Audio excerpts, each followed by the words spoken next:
அனைவருக்கும் வணக்கம். இன்னைக்கு வீடியோவில் என்ன பார்க்க போகிறோம் அப்படின்னா, பிரதோஷம் அப்படிங்கிறது சிவபெருமானுடைய வழிபாட்டில் ரொம்பவே சிறப்பான ஒரு வழிபாட்டு முறை அப்படின்னு சொல்லலாம். பிரதோஷம் அப்படிங்கிறது பாவங்களை தொலைத்து கொண்டு மோட்சத்தை அடையக்கூடிய ஒரு வழிபாடு அப்படின்னு கூட சொல்லலாம். இந்த பிரதோஷம் அப்படிங்கிறது பிரதி தோஷம் என 2 வார்த்தைகளையும் கொண்டது தான் பிரதோஷம். பிரதி என்பது ஒவ்வொன்றும் எனவும், தோஷம் என்பது பாவத்தையும் குறிக்கும் அப்படின்னு சொல்லலாம். ஆகவே பிரதோஷம் என்பது ஒவ்வொரு பாவத்தையும் தொலைத்து கொள்ளக்கூடிய ஒரு வழிபாடு என்பதால் இந்த பிரதோஷம் எல்லோரும் மேற்கொள்வது ரொம்பவே நல்லது. இந்த வீடியோவில் பிரதோஷ வழிபாடு பற்றிய ரொம்பவே சிறப்பான நிறைய தகவல்களை தெரிஞ்சுக்க போகிறோம். வீடியோ உங்களுக்கு மிகவும் பயனுள்ளதாக இருக்கும். உங்களுக்கு சிவபெருமான் பிடிக்கும் அப்படின்னா வீடியோக்கு ஒரு லைக் பண்ணிவிட்டு கீழே கமெண்ட் பாக்ஸில் ஓம் நமச்சிவாய என்ற மந்திரத்தை பதிவிட்டுட்டு வீடியோவை தொடர்ந்து பாருங்கள். வீடியோவை ஸ்கிப் பண்ணாமல் முழுசாக பாருங்கள். நீங்கள் இன்னும் உற்சாகம் டிவி சேனலை சப்ஸ்கிரைப் பண்ணாமல் இருந்தால் சப்ஸ்கிரைப் பண்ணிக்கோங்க. கூடவே இருக்க பெல் ஐகானை மறக்காமல் கிளிக் பண்ணிடுங்க. வாங்க வீடியோக்குள்ளே போகலாம். வணக்கம். நாம் இப்போது கருங்காலி மாலை பற்றி பார்த்துட்ருக்கோம். இந்த கருங்காலி மாலையை நம்ம பயன்படுத்தினா நமக்கு நல்ல செல்வ வளம் இருக்குது, பண வரவு கிடைக்குது, நிறைய பாசிட்டிவ் எனர்ஜி கிடைக்குது அப்படின்னாலாம் நம்ம சொல்லி இப்போ நிறைய பிரபலங்கள் கூட இதை பயன்படுத்துகிறத பார்த்துட்ருக்கோம். ஆனால் இந்த கருங்காலி மாலை விலை குறைவாகவும் விலை அதிகமாகவும் வேறு வகையில் நமக்கு கிடைக்குது. ஏன் இப்படி இருக்குது அப்படின்னா, ஒரிஜினலான மாலையை அணியும் போது தான் நமக்கு அதனுடைய முழுமையான பலன் தெரியும்.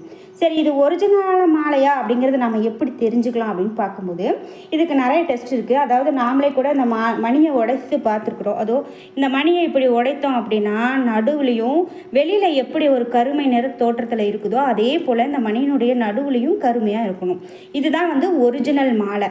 இந்த மாலை அணியும் போது தான் நமக்கு நிறைய நல்ல பலன்களை பெற முடியும்.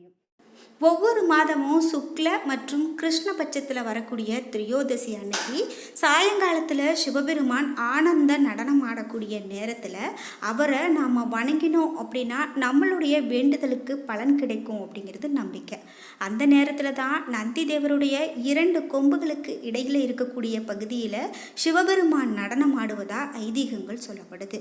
அமாவாசை மற்றும் பௌர்ணமிக்கு இடைப்பட்ட காலத்தில் 13ஆம் திதி அன்னைக்கு வரக்கூடியது தான் பிரதோஷ தினம். பிரதோஷத்தன்னைக்கு சாயங்கால வேளையில் நாம் ஏன் சிவனுடைய வழிபாடு செய்யணும் அப்படின்னு பார்க்கும்போது, சிவபெருமான் மற்றும் பார்வதி தேவியை வணங்கி துதித்தா வாழ்க்கையில் அனைத்து வளமும் பெருகும் அப்படின்னு சொல்லலாம். அது மட்டும் இல்லாமல் அன்னைக்கு தான் சாயங்காலத்தில் அனைத்து தேவர்களும் தெய்வங்களும் பூமிக்கு வந்து சிவபெருமானை வணங்கி துதிக்கிறாங்க என்பது தான் நம்பிக்கை. அப்போது நாம் ஆலயத்துக்கு சென்று சிவ வழிபாடு செய்யும்போது அங்கு கண்களுக்கு புலப்படாமல் எல்லா இடங்களிலுமே நிறைந்திருக்கக்கூடிய தெய்வங்களினுடைய ஆசிகளும் அங்கு செல்லும் ஒவ்வொருவருக்கும் கிடைக்கும் அப்படிங்கிறது சொல்கிறாங்க. தொடர்ந்து 120 பிரதோஷ தினங்கள் எவர் ஒருவர் சிறப்பான சிவ வழிபாடு செய்து வராங்களோ அவங்களுக்கு மீண்டும் பிறவாமை என்னும் பலன் கிடைக்கும் என்பது நம்பிக்கை. பிரதோஷம் குறித்து ஒரு புராண கதை மூலமாக என்ன சொல்லப்படுது அப்படின்னா, காலகாலமாக கூறப்பட்டு வரக்கூடியது என்ன அப்படின்னா, ஒரு முறை தேவர்களும் அசுரர்களும் பார்க்கடலை கடைந்து அமிர்தத்தை எடுத்த போது கயிறாக பயன்படுத்தப்பட்ட வாசுகி நாகத்தினுடைய உடல் முழுவதும் காயம் ஏற்பட்டதாம். அந்த காயத்தினுடைய வலியினால் அது கக்கிய கொடிய விஷயத்தினால உலகமே அழிந்து விடும் அளவுக்கு வெப்பம் ஏற்பட தேவர்கள் அனைவரும் சிவபெருமான் கிட்ட ஓடி சென்று அழிவில் இருந்து உலக காக்குமாறு வேண்டிக்கிட்டாங்களாம். ஆகவே அந்த கொடிய விஷத்தின் தன்மையை தணிக்க அந்த விஷம் பூமியில் விழுவதற்கு முன்பாகவே அதை நம்மளுடைய கையில் ஏந்தி கொண்ட சிவபெருமான் அந்த விஷத்தை தானே உண்டு அனைவரையும் காப்பாற்றினாராம். ஏகாதசி 11ஆம் நாள் இந்த நிகழ்ச்சி நடைபெற்றது என்று சொல்லுவாங்க. அவரே உலகை படைத்தவர் என்றாலும் கூட அந்த குறிப்பிட்ட விஷம் அவரது உடலுக்குள்ளே சென்றிருந்தால் அவர் மரணம் அடைந்து இருப்பார் என்றும் அது இயற்கையினுடைய நியதியாகவும் சொல்லுவாங்க. ஆனால் அந்த விஷத்தை சிவபெருமான் விழுங்கிய பின் அதை பற்றி கவலைப்படாத தேவர்கள் மீண்டும் தன்னுடைய காரியத்திலேயே கண்ணாக இருந்துட்டாங்களாம். அதாவது அமிர்தம் கடைதல். அதை கண்ட பார்வதி தேவியானவள் தன்னுடைய கணவருக்கு அந்த விஷத்தினால பாதிப்பு எதுவும் ஏற்பட்ட விடக்கூடாது என பதறி போய் அவர் அருகில் சென்று தொண்டையை தடவி கொடுக்க அந்த விஷம் அப்படியே உறைந்து கட்டியாகி அங்கேயே தங்கி நிற்க அதனுடைய நச்சுத்தன்மையும் இழந்து போனதாம். ஆனால் அந்த விஷத்தினுடைய வெப்பத்தினால சிவபெருமான் தொண்டை காய்ந்து போய் நீல நிறமாகி விட்டது என்றும் புராணங்கள் வழியாக சொல்லப்படுது. ஆகவே அவருக்கு நீலகண்டன் எனவும், அதாவது நீல நிற தொண்டையை கொண்டவர் என்ற பெயர் ஏற்பட்டதாம். அவை அனைத்துமே திரையோதசி அன்னைக்கு சாயங்கால வேளையில் நடைபெற்றது தான்.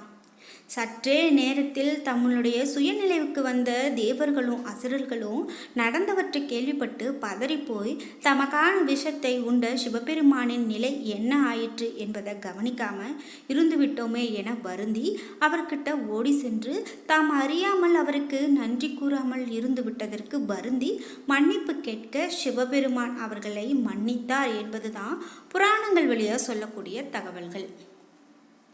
அவர்களுக்கு அதனால் ஏற்பட்டு இருந்த அனைத்து பாவங்களையும் விளக்கினாராம். அந்த ஆனந்தத்தில் அவர் நந்தியினுடைய கொம்புகளுக்கு இடையே அற்புதமான நடனமான களிநடனம் என்னும் நடனத்தை ஆடினாராம். பார்வதி தேவியும் அவருடைய அருகில் நின்றவாறு அவர் ஆடிய நடனத்தை ஆனந்தமாக ரசித்து கொண்டிருந்தாராம். அதனால தான் சுக்ல மற்றும் கிருஷ்ணபட்சத்தில் திரையோதசியின் சந்தியா காலம் பிரதோஷ காலம் என்று பெயர் பெற்றதாம். அன்றைக்கு அந்த நேரத்தில் சிவபெருமான் மற்றும் பார்வதியை நந்தி தேவரினுடைய கொம்புகளுக்கு இடையில இருந்து பார்த்து வணங்கி பூஜை செய்ய வேண்டும் என்றும், அப்படி நாம் வணங்கும்போது அனைத்து விதமான நன்மைகளும் கிடைக்கும் என்பதுதான் நம்பிக்கை.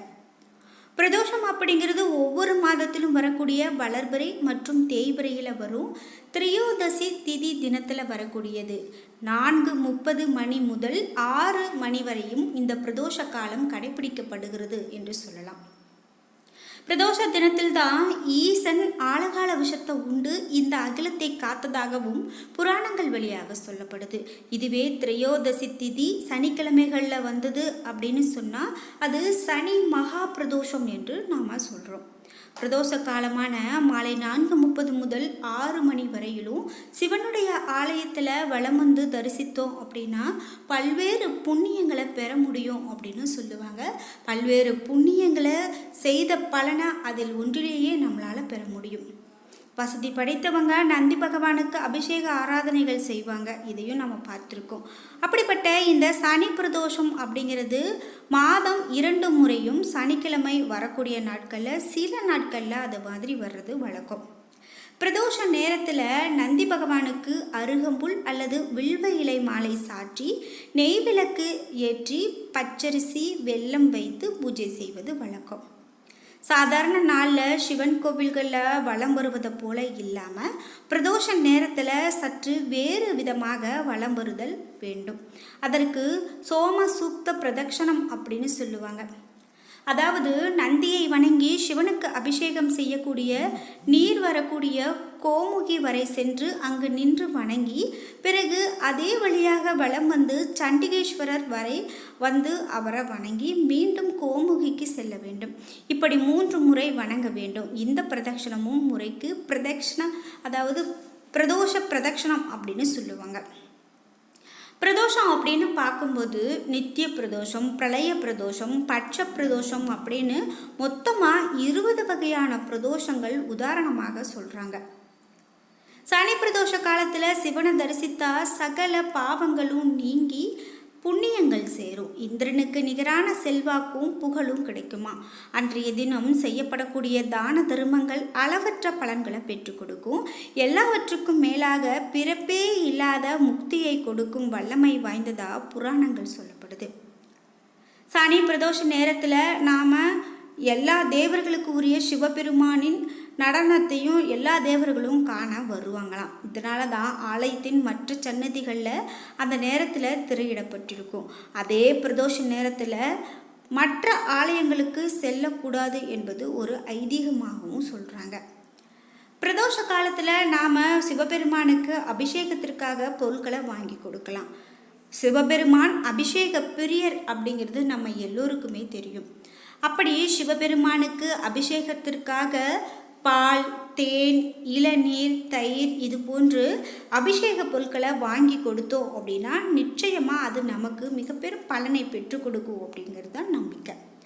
அந்த வகையில் நம்மளால் முடிந்த வரைக்கும் விரதம் இருந்து பிரதோஷத்தின் போது நாம் இது போல் வாங்கி கொடுக்கும்போது கண்டிப்பாக அதனுடைய பலனை நம்மால் அடைய முடியும் என்று சொன்னால் அது மிகையாகாது.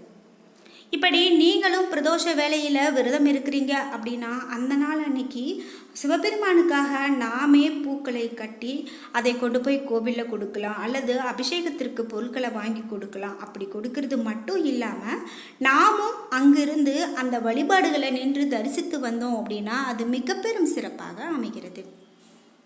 என்ன நண்பர்களே, இன்றைக்கி வீடியோவில் பிரதோஷத்தை பற்றிய நிறைய தகவல்களை தெரிஞ்சுக்கிட்டோம். இந்த வீடியோ உங்களுக்கு பிடிச்சிருந்தா லைக் பண்ணுங்கள், ஷேர் பண்ணுங்கள், கமெண்ட் பண்ணுங்கள். நீங்கள் இன்னும் உற்சாகம் டிவி சேனலை சப்ஸ்கிரைப் பண்ணாமல் இருந்தால் சப்ஸ்கிரைப் பண்ணிக்கோங்க. கூடவே இருக்க பெல் ஐக்கானை மறக்காமல் கிளிக் பண்ணிடுங்க. நன்றி வியூவர்ஸ்.